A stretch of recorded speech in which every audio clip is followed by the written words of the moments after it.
መጽሐፈ ምሳሌ ምዕራፍ 31 ከቁጥር 10 እስከ ቁጥር 31። ስለ መልካም ሴቶች የተነገረ፣ ስለ መልካም ሚስቶች የተነገረ የታላቁ ጠቢቡ ሰለሞን ቃል።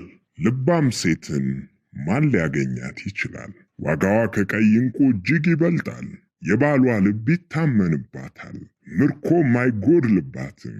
ዕድሜዋን ሙሉ መልካም ታደርግለታለች፣ ክፉም አታደርግም። የበግ ጠጉርና የተልባ እግርን ትፈልጋለች፣ በእጆቿም ደስ ብሏት ትሰራለች። እርሷ እንደ ነጋዴ መርከብ ናት፣ ከሩቅ አገር ምግቧን ትሰበስባለች። ገና ሌሊት ሳለ ትነሳለች፣ ለቤቷም ሰዎች ምግባቸውን፣ ለገረዶቿም ተግባራቸውን ትሰጣለች። እርሻንም ተመልክታ ትገዛለች፣ ከእጇም ፍሬ ወይን ትተክላለች። ወገቧንም በኃይል ትታጠቃለች፣ ክንዷንም ታበረታለች። ንግዷ መልካም እንደሆነ ትመለከታለች፣ መብራቷ በሌሊት አይጠፋም። እጇን ወደ አመልማሎ ትዘረጋለች፣ ጣቶቿም እንዝርትን ይይዛሉ። እጆቿን ወደ ድሃ ትዘረጋለች፣ ወደ ችግረኛም እጇን ትሰዳለች።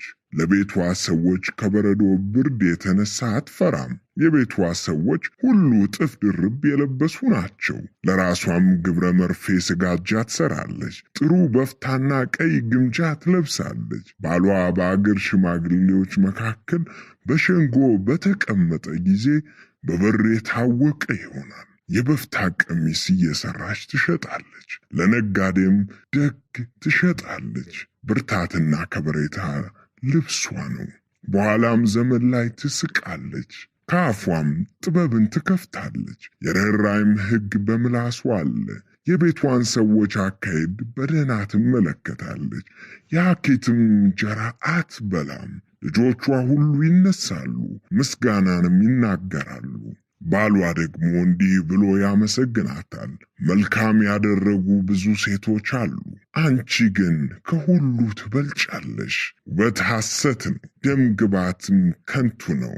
እግዚአብሔርን የምትፈራ ሴት ግን እርሷ ትመሰገናለች። ከእጆቿ ፍሬ ስጧት፣ ሥራዎቿንም በሸንጎ አመስግኗት። አሜን።